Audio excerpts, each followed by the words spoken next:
वाराणसी पुरपतिं भज विश्वनाथं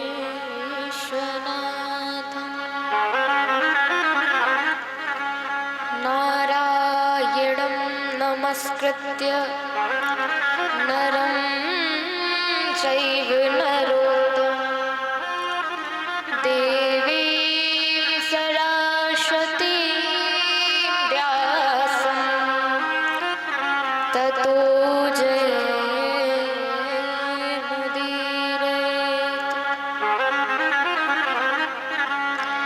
श्री सीतानाथ समारम्भां श्रीरामानन्दार्य मध्यमाम् अस्मदाचार्यपर्यन्तां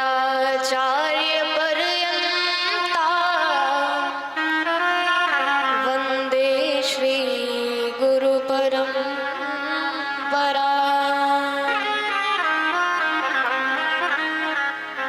गौराङ्गं रसमयं नित्यं रसाचार्यरसोत्सुकं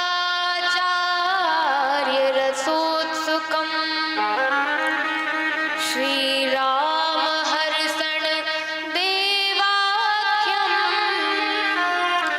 सद्गुरुं प्रणमाम्यहम्।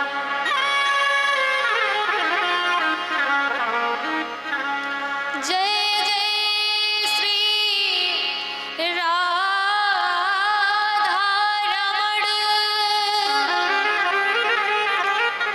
जय जय नवल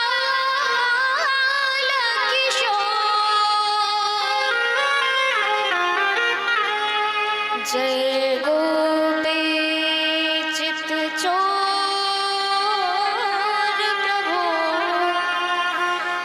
जय जय माखन चोर जय जय माखन चोर। बोलिए वृंदावन बिहारी लाल की। आइए हम सभी अपने मनवाड़ी को पवित्र करने के लिए भगवान के पावन पुनीत नाम का कीर्तन करें।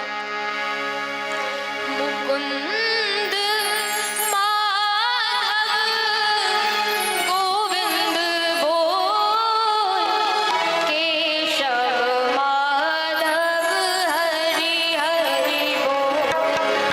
मुकुंद माधव गोविंद बोल गोविंद बोल गोविंद बोल।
करुणा वरुणालय परात्पर ब्रह्म कृष्ण कन्हैया लाल के चरणों में प्रणाम करते हुए, अम्बा परम्बा राधे रानी सरकार के चरणों में दंडवत प्रणाम करते हुए, वेद व्यास जी महाराज के चरण कमलों में बार बार दंडवत प्रणाम करते हुए, भूत भावन भोलेनाथ मैया पार्वती के श्री चरणों में वंदन प्रणाम करते हुए, राम कथा के रस रसिक श्रोता श्री हनुमंत लाल जी महाराज आंजनेय नंदन के चरणों में बार बार वंदन प्रणाम करते हुए, आप सभी के मन मानस में माताएं, बहनें, भाई, बंधु, संत मंडली, विप्र मंडली, बाल मंडली, आप सबके मन मानस में विराजमान मेरे विशेश्वर सर्वेश्वर भगवान को मैं दंड प्रणाम करती हूँ। सिया राम मैं सब जग जानी, करहूँ प्रणाम जोरी जोग पानी, करहूँ प्रणाम जोरी जोग पानी।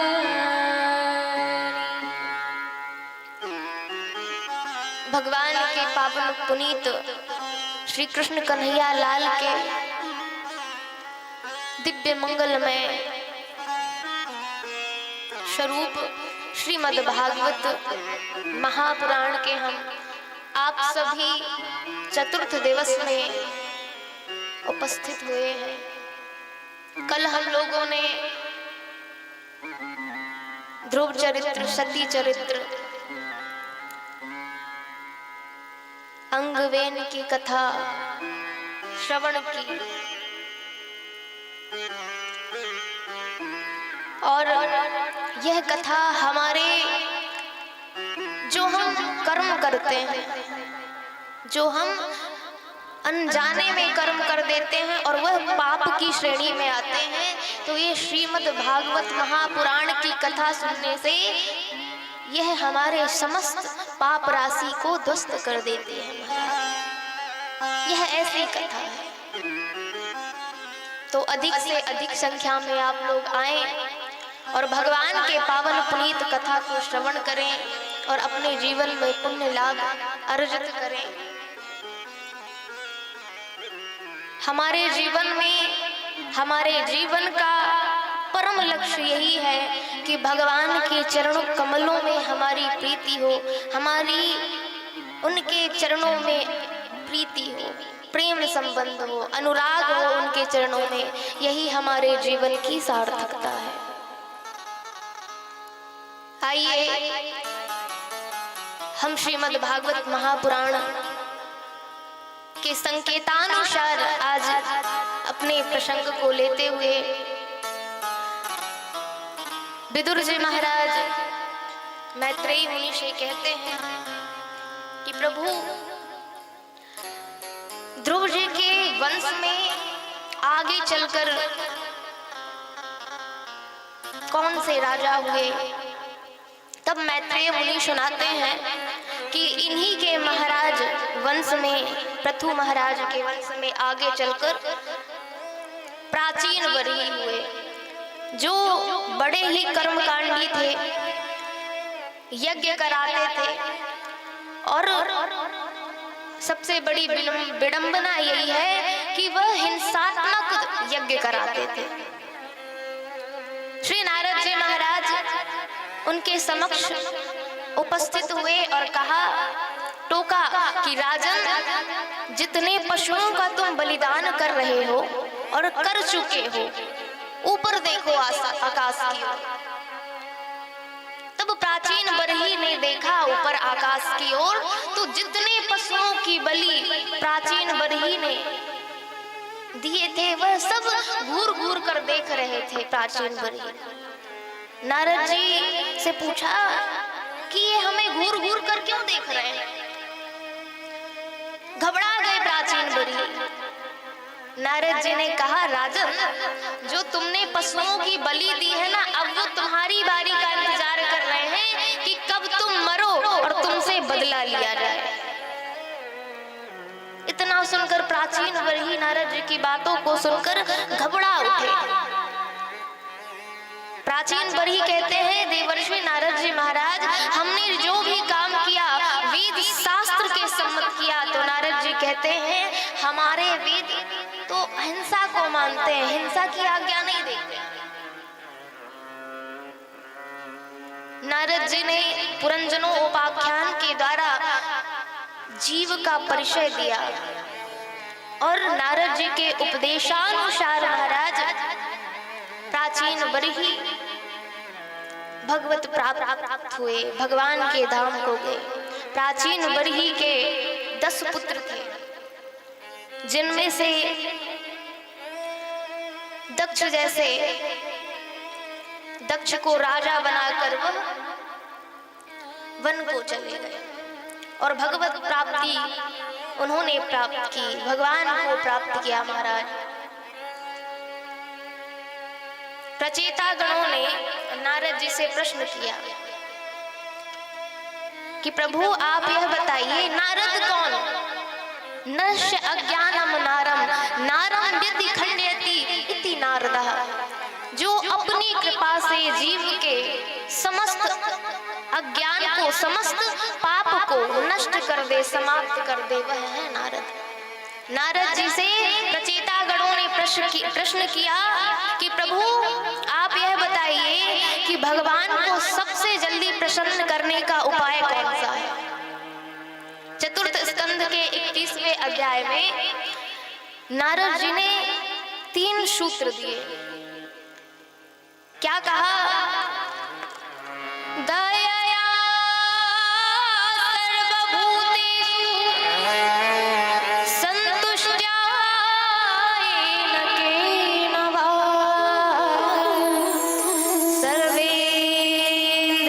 सर्वेन्द्रियोपशान्त्या च तुष्यत्या सुजनार्दनः, तुष्यता सुजनार्दनः।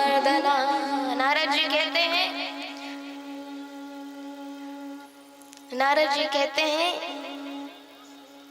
कि भगवान को प्रसन्न करने का सबसे बड़ा उपाय यह है कि संसार में सर्वभूत अर्थात सबके ऊपर दया करना चाहिए, किसी की हिंसा ना करना चाहिए, किसी की हिंसा ना, सबके ऊपर दया होनी चाहिए। दूसरी बात क्या बताते हैं कि संतुष्टि हो, जीवन में हमें संतुष्ट होना चाहिए। जो भगवान से मिला है उसमें हम संतुष्ट हों, जो प्राप्त है वही हम समझे कि हमें पर्याप्त है। तो जीवन का सबसे बड़ा मूल मंत्र यह है कि हमें जो मिला है और जो मिल रहा है हम उसी में संतुष्ट हो जाएं। तीसरा, नारद जी ने कहा कि अपनी इंद्रियों को वश में करना चाहिए। इंद्रियां वश में कैसे होंगी? भगवान की कथा श्रवण करके। भगवान की जब कथा श्रवण करेंगे तो हमें अपने आप इंद्रियों को वश में नहीं करना पड़ेगा। शास्त्र सम्मत जब हम कथा को सुनेंगे और वह अपने आचरण में उतारेंगे महाराज, तो इंद्रियां अपने आप ही वश में हो जाएंगी। नारद जी महाराज ने यह सब प्रचेता गणों को उपदेश दिया। तदोपरांत सुखदेव जी महाराज कहते हैं कि परीक्षित, मैंने तुम्हें अभी उत्तानपाद का चरित्र सुनाया, उनकी वंशावली सुनाई। अब आप छोटे पुत्र मनु महाराज के छोटे पुत्र के बारे में सुनिए। छोटे पुत्र मनु महाराज के बड़े ही प्रतापी थे महाराज। इन्होंने तेजोमय रथ बनाया। एक दिन यह बैठे हुए थे और विचार किया कि ये रात्रि क्यों होती है, इस रात्रि में लोग सोकर अपना समय व्यतीत कर देते हैं, तो यह जो समय मिलता है वह तो केवल व्यर्थ ही जाता है। इसलिए मैं रात्रि होने ही नहीं दूंगा। तब उन्होंने तेजोमय रथ का निर्माण किया महाराज, और सूर्य भगवान की जब 7 परिक्रमा की तब रात्रि हुई नहीं। ब्रह्मा जी महाराज घबरा गए, और जब पता किया, उन्हें समाचार मिला, तो प्रियव्रत जी के पास गए और समझाया कि बेटा गड़बड़ मत करो, प्रकृति में जो चीजें हैं वह बेहद खूबसूरत है, पर शर्त यह है कि आपको उनका उपयोग करना आना चाहिए। इसलिए यहाँ पर ब्रह्मा जी ने समझाया प्रियव्रत जी को। प्रियव्रत जी ने ब्रह्मा जी के उपदेशानुसार अपने इस दुराग्रह का त्याग किया। प्रियव्रत जी ने पृथ्वी के 7 द्वीप और 7 सागरों की संरचना की महाराज, और एक एक पुत्रों को एक एक द्वीप का अधिपति बना दिया। और अनीध के 9 पुत्र हुए, जिसमें नाभि का विवाह मेरु देवी से हुआ था। मेरु देवी की कोई संतान नहीं थी। तब संतों ने पुत्रेष्टि काम यज्ञ की रचना की, और भगवान प्रसन्न हो गए, कहा कि वरदान मांगो। तो संतों ने सर्वसम्मति से कहा, प्रभु मैं आपके इन नाभि और मेरु देवी के संतान नहीं है, तो आपके जैसे ही पुत्र चाहते हैं। भगवान ऋषभ देव के रूप में स्वयं भगवान प्राकट्य हुआ उनका। बोलिए ऋषभ देव भगवान की जय। ऋषभ देव का विवाह इंद्र की पुत्री जयंती से हुआ। इनके 100 पुत्र हुए, जिनमें से ऋषभ देव भारत में 3 भरत हुए। पहला ऋषभ नंदन भरत, जो कर्मयोगी थे। दूसरा दशरथ नंदन भरत, जो भक्ति योगी थे। और तीसरा दुष्यंत नंदन भरत, जो कर्मयोगी थे। ऋषभ नंदन अपने पुत्र को, इनके 5 पुत्र हुए, बड़े पुत्र सुमति को सौंप कर राजसत्ता यह भजन करने चले गए। कहाँ? पुलह शालिग्राम क्षेत्र नेपाल। एक दिन गंडकी नदी के किनारे यह स्नान करने के लिए जब गए महाराज, तब इन्होंने, जब यह सूर्य भगवान को अर्घ दे रहे थे, तब इन्होंने क्या देखा कि एक हिरण जो गर्भवती थी, जब शेर की गर्जना हुई, सिंह की गर्जना हुई, तो वह मादा उछलकर दौड़कर जैसे ही पानी से छलांग मारा, तो उसका बच्चा पानी में गिर गया, और वह हिरण का प्राणांत हो गया। उस समय प्राणांत हुआ, तो अब भरत जी ने विचार किया कि अगर मैं इसको नहीं बचाया तो उसकी माँ का प्राणांत हो ही चुका है, परंतु अब इस बच्चे को नहीं बचाऊंगा तो इसका भी प्राणांत हो जाएगा। भरत जी महाराज ने उसको बचाया और अपने आश्रम ले आए। उसे देख कर बहुत प्रसन्न हो महाराज, खूब लाड लड़ाएं उसको, खूब स्नेह करें, पूजन करें तो उसी के साथ बैठकर करें, भोजन करें तो उसी के साथ बैठकर करें, बहुत स्नेह हो गया। एक दिन वह हिरण का बच्चा, हिरण के झुंड आए, और वह जो बच्चा था वह हिरण के झुंड के साथ चला गया। अब वह भरत जी महाराज ढूंढे, खोज करें, पर वह जब हिरण का बच्चा ना मिला, तब वह विरह व्यथा में दुखित हो गए, और यहाँ तक कि इतने विरह व्यथा उनको होने लगी महाराज कि उन हिरण के लिए वह अपने प्राणों का त्याग कर दिए। कहते हैं अंते यामति शागति, जैसा हिरण के बारे में सोचकर विरह कर रहे थे, अंत में अंतिम श्वास में उस हिरण की याद आई, और अगले जन्म में हिरण का जन्म, हिरण की योनि प्राप्त हो गई। भरत जी महाराज को इतना पश्चाताप हुआ कि मैंने हिरण के बारे में अपने भगवान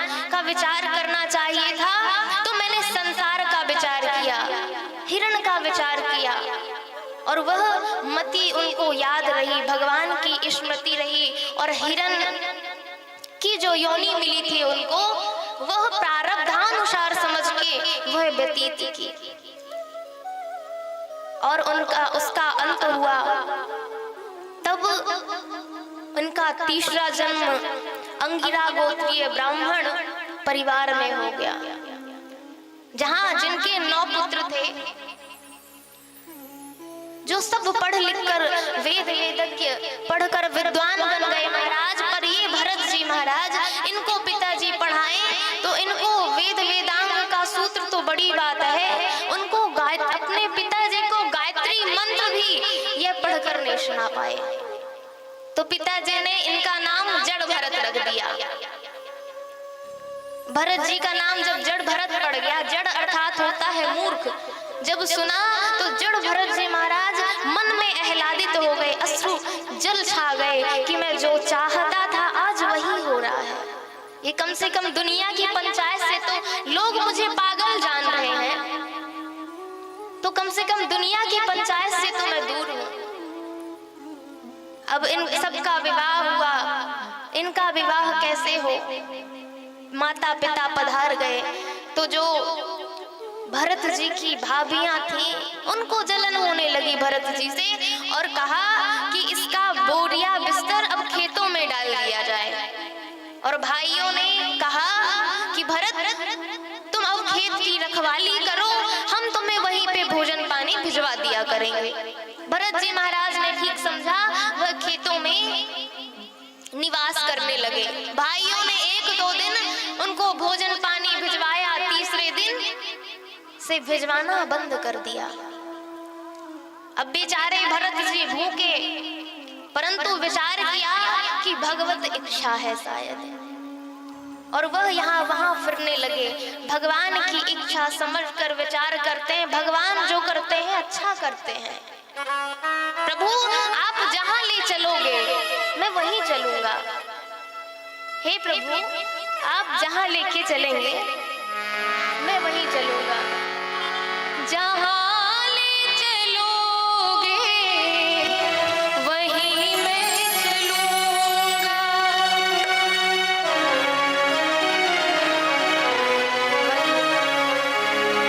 जहां ले चलोगे वहीं मैं चलूंगा, जहाँ ले चलोगे वहीं मैं चलूँगा, जहां ले चलोगे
संतान दे दो, एक बेटा दे दो, तो मैं नर बलि चढ़ाऊंगा। और उस डकैत को पुत्र की प्राप्ति हुई, वह प्रसन्न हो गया, अपने सेवकों से कहा कि जाओ किसी नर को, किसी पुरुष को पकड़ के ले आओ। उन दोनों ने विचार किया कि खेत में वह विचरण कर रहे थे भरत जी महाराज, और उन सेवकों को भरत जी दिखे तो उन्होंने भरत जी को ही पकड़ लिया। समीप में ही भद्रकाली का मंदिर बना हुआ था। सरकार सहित उपस्थित हुए, भरत जी महाराज को नहलाया धुलाया, स्नान कराया और भर पेट भोजन दिया, वस्त्र पहनाया, बढ़िया सुंदर आभूषण वस्त्र भोजन खिला पिलाकर वह बोले कि अब माता को प्रणाम करो। जैसे ही माता को प्रणाम करने के लिए झुके हैं भरत जी महाराज, वैसे ही तलवार निकाल लिया उन डकैतों ने। भरत जी ने कहा, अरे भैया ये क्या कर रहे हो? तो उन सेवकों ने कहा सरदार के कि तुम्हें ऐसे मुफ्त में ही मालपुआ नहीं खिलाए गए हैं, अब तुम्हारी भद्रकाली के समक्ष तुम्हारी बलि देना है। भरत जी महाराज के नेत्र सजल हो गए और माता को याद करते हुए कहते हैं, जैसी ही माँ की इच्छा। माता के सम्मुख जब ही भरत जी महाराज ने शीश झुकाया, माता प्रकट हो गई उसी समय, और सबके धड़, सबके सर अलग कर दिए उस तलवार से। और जब ही भरत जी ने अपने सर को उठाया तो क्या देखा कि सब वहां पर माता ने सबको समाप्त कर दिया। भरत जी वहां से चल पड़े। बड़ा ही सुंदर रघुगण मिलते हैं उनको, बड़ा ही सुंदर महाराज उपदेश देते हैं। और परीक्षित ने कहा, हे प्रभु आप भूगोल खगोल के बारे में बताइए। तब सुकाचार्य जी महाराज 7 लोक ऊपर 7 लोक नीचे, नीचे के लोग अतल वितल सुतल तलातल महातल रसातल, और ऊपर के लोग भू भुव स्वह जम तप, ये सत्य लोग, सारे लोगों का वर्णन किया महाराज। बताया कि नीचे से ऊपर तक 50 करोड़ विस्तार में ब्रह्मांड की रचना की हुई है। सब कुछ बताते हुए परीक्षित जी ने कहा, प्रभु मैंने सुना है कि इस मृत्यु लोक में जो पाप करते हैं उनको नरक मिलता है, क्या यह सत्य है? तो सुखदेव जी महाराज कहते हैं, हाँ बिल्कुल सत्य है ये, कि जो इंसान मृत्यु लोक में पाप करता है, उस पाप राशि को भोगने के लिए उसे नरक जाना पड़ता है। बताया, पूछा कि कहाँ है ये नरकपुरी, यमपुरी? तब सुखदेव जी महाराज ने कहा कि पृथ्वी से 99,000 योजन नीचे है संयमनीपुरी। और बताया कि वहां के राजा धर्मराज यमराज है। जो पाप कर्म करते हैं, जैसे जैसे उनके पाप होते हैं, तो 28 प्रकार के नरकों का वर्णन किया। तामिश्र, अंधकार, विश्व, रौरव, महारौरव, कुंभीपाक, शाल्मली, पूयुष, अनेक प्रकार के 28 प्रकार के नरक बताए। और उनका वर्णन ऐसा किया महाराज, ऐसा वर्णन किया, कहा कि तामिश्र नरक में जो पराई स्त्री, पराई संपदा का हरण करता है, वह नरक में जाके, वो ऐसे नरक में जाता है, तामिश्र नरक में जाता है। उसे पृथ्वी, तांबे की पृथ्वी जैसे गर्म होती है, उसी में उस जीव को चलाया जाता है कि चलो। कुंभीपाक, जब तपते हुए तेल में, जब इंसान जीवात्मा कर्म करता है, अतिथियों का सत्कार नहीं करता, सबको दुर्भावना से देखता है, छल कपट रखता है, तो यम देवता उसको दूत, यम के दूत कुंभीपाक बड़ी बड़ी कढ़ाइयों में, खौलते हुए तेलों में उसको डाल देते हैं, और वह यातना देह में भोगता रहता है।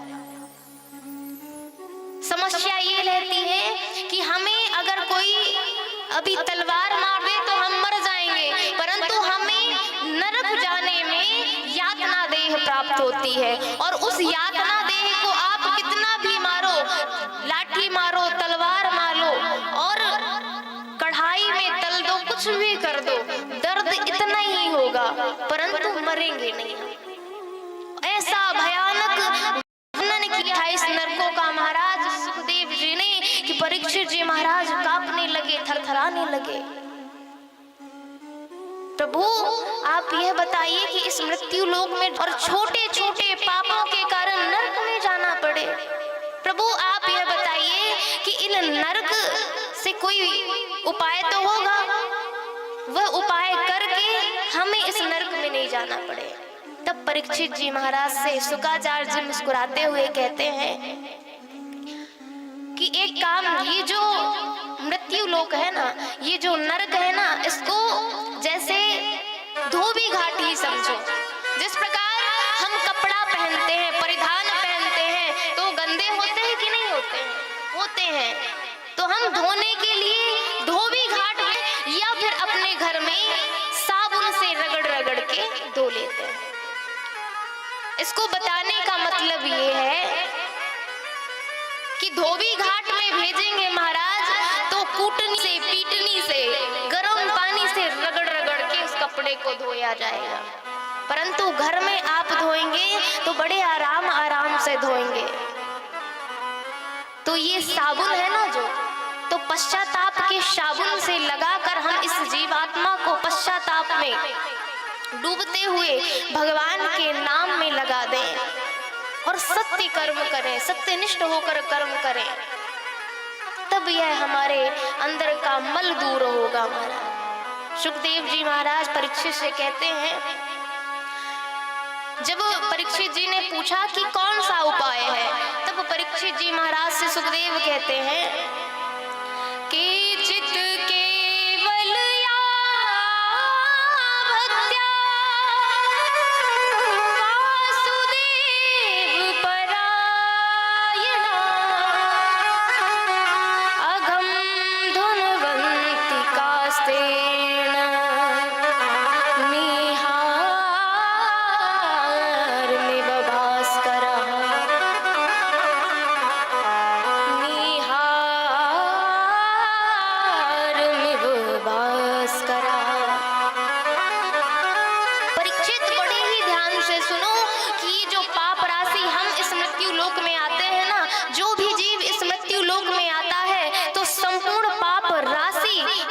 कब होती है? जब ये प्रचंड मारतंड नाम का सूर्य, राम जी के नाम का, कृष्ण जी के नाम का हम जब संकीर्तन करते हैं, नाम लेते हैं, तब यह नाम रूपी सूर्य हमारे पाप राशि को ध्वस्त कर देता है।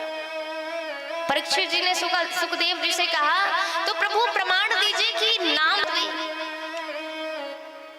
तो सुखदेव जी महाराज हंसकर कहते हैं, हाँ हाँ क्यों नहीं हुई। तो प्रभु फिर आप प्रमाण दीजिए। तब कहते हैं, मैं सुखदेव जी कहते हैं, मैं तुम्हें एक इतिहास का प्रसंग बताता हूँ, सुनाता हूँ। कन्नौज के रहने वाले थे अजामिल ब्राह्मण, बड़े ही वेद पाठी थे, कर्मकांडी थे, सर्वगुण संपन्न थे। परंतु एक बार परीक्षित दुर्दैव बस वह वन को शमिधा लेने के लिए गए और उन्होंने क्या देखा, उन्होंने एक पशु के बीच समा मिलन देख लिया।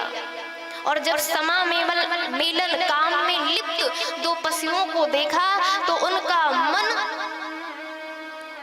उनके मन में विकृति आ गई और उनका मन बिगड़ गया। अजामिल का अर्थ क्या होता है? अजा अर्थात होता है माया, मिल मतलब होता है जो माया में मिल जाए। जैसे ही अजामिल ने देखा, उनके मन में विकृति आ गई महाराज। और जब वह दोबारा समिधा लेने के लिए गए, उन्होंने एक रास्ते में गणिका को देखा और उसको घर ले आए। माता पिता ने डांटा फटकारा तो वह घर से भगा दिया, तो उसको लेकर अजामिल निकल गए, दूसरा घर बसा लिया महाराज। और जैसे ही बसाया, आगे चलकर जब 9 पुत्रों की प्राप्ति हुई, उन्हें 9 पुत्रों की प्राप्ति हुई, 10वां गर्भ उनकी पत्नी के अंक में था।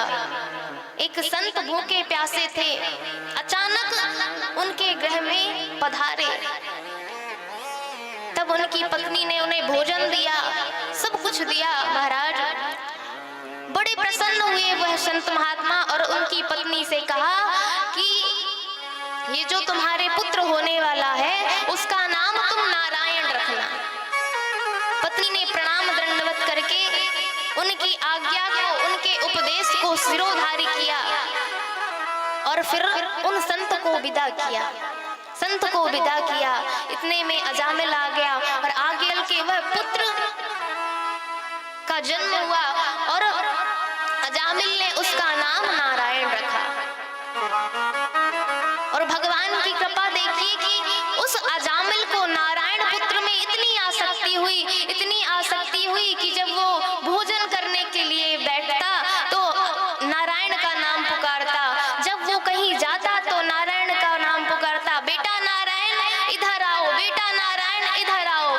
और बार बार नारायण का नाम जब चलने लगा तो उसका भजन बनने लगा। उसका अंतिम समय आया अजामिल का, और कहते हैं कि जो इंसान का अंतिम समय होता है उसे ही यम के दूत दिखाई पड़ते हैं। अजामिल ने भयानक यमदूतों को देखा है और इतना घबरा गया, कंपित होने लगा, पसीने पसीने हो गया। महाराज अजामिल कहता है, बेटा नारायण मुझे बचाओ, बेटा नारायण मुझे बचाओ। तभी भगवान के पार्षदों ने सुना उस आवाज को और कहा कि लगता है भगवान का कोई भक्त बहुत ही परेशानी में है। और वह पार्षद तुरंत ही वहां पधार गए, उपस्थित हो गए और यमदूतों को धक्का देकर दूर फेंका। यमदूत ने कहा कि अरे भैया तुम चमकीले धमकीले कौन हो और हमें धक्का मार के क्यों तुमने फेंक दिया। यमदूतों यहाँ पर पार्षदों ने कहा कि भैया हम तो बताएंगे कि हम कौन है, तुम बताओ कि तुम लोग कौन हो और हमारे भगवान के भगत को परेशान क्यों कर रहे हो। तो यमदूतों ने कहा कि हम यमराज के दूत हैं और इस पापी को लेने के लिए आए हैं। पार्षदों ने कहा पापी? कौन सा पापी? बोले ये अजामिल पापी। पार्षदों ने कहा ये पापी नहीं है। यमदूतों ने कहा किसी चक्कर में मत पड़ो, ये नारायण का नाम पुकारा ना तो ये भगवान का नाम नहीं पुकारा, ये अपने बच्चे का नाम पुकारा। तो उन पार्षदों ने कहा हम कुछ नहीं जानते, आप लोग हमको ये बताओ कि बच्चे का नाम तो 4 साल पहले पड़ा, परंतु नारायण का नाम तो अनादि कालों से चला आ रहा है। नारायण का नाम तो अनादि है, अनंत है, तो किसका नाम मूल माना जाएगा। पर यमदूत नहीं माने और वह यमराज के दूत उस अजामिल को जबरदस्ती पकड़ने लगे। तो ऐसी पिटाई की पार्षदों ने, ऐसी पिटाई की कि छोड़ छाड़ कर सब यमदूत चले गए यमराज के पास और यहाँ से पार्षद भी भगवान के पास चले गए। अजामिल ने विचार किया ये जो सारी लड़ाई हुई उसका कारण, उसका मूल कारण केवल और केवल मैं हूँ। एक कह रहे थे मैं पापी हूँ और एक कह रहे थे मैं पापी नहीं हूँ। वहां पर जब यमदूत गए तो यमराज से कहा, अपना सब कुछ कर्म दंड फेंक दिया कि भैया बस हो गई, हे राजन, हे महाराज, अब हमको ये नौकरी नहीं करनी। बोले क्यों नहीं करनी, क्या हुआ तुम लोगों को, क्या हो गया। तब यमदूत बोले कि आप, हम तो वारंट लेके गए थे, परंतु वो नारायण, वो अजामिल नारायण पुकारा और यमदूत पार्षद आए और हमें इतना मारा कि हम फिर भाग आए इधर। तो प्रभु आपने ही कहा था, क्यों पीटा हमें, क्यों मारा उन्होंने, क्यों भगा दिया। सारा वृत्तांत बताया पार्षदों ने कि पार्षद क्यों आए, सारा वृत्तांत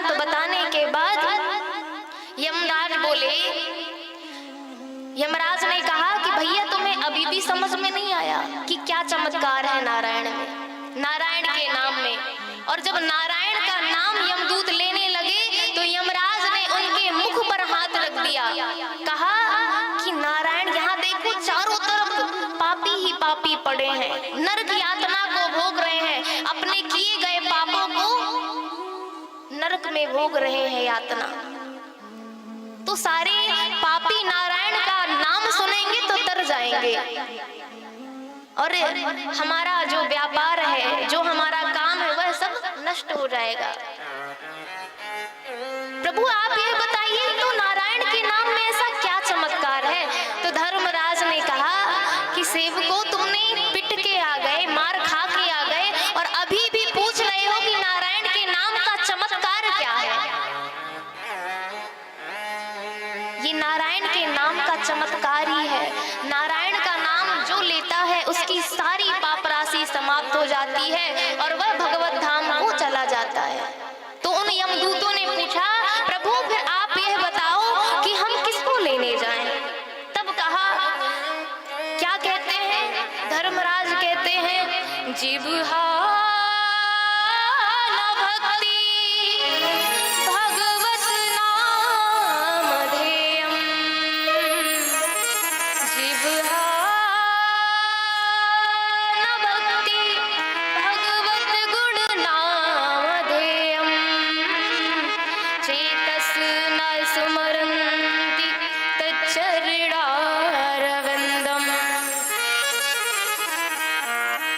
कृष्णाय नो नमति यद सिर एक डापी तानानयगम कृत विष्णु कृत्या। धर्मराज ने कहा कि जो अपने मुख से भगवान का नाम लेते हो, भगवान को याद करते हो, भगवान का कीर्तन करते हो, संतों के सामने अपना सिर नवाते हो, उनको लेने मत जाना। जिनके मुख से राम राम ना निकलता हो महाराज, दूसरों से ईर्ष्या छल कपट करते हो, भगवान को ना मानते हो, भगवान का नाम ना लेते हो, भगवान के गुण को ना गाते हो, और संतों के समक्ष जाकर उनका सर नवता ना हो, ऐसे लोगों को, ऐसे जीवात्माओं को तुम लोग पकड़ के लाओ। क्योंकि भगवान का नाम मीठा है, इसलिए भगवान के नाम को हमेशा गाना चाहिए, भगवान के नाम का हमेशा कीर्तन करना चाहिए।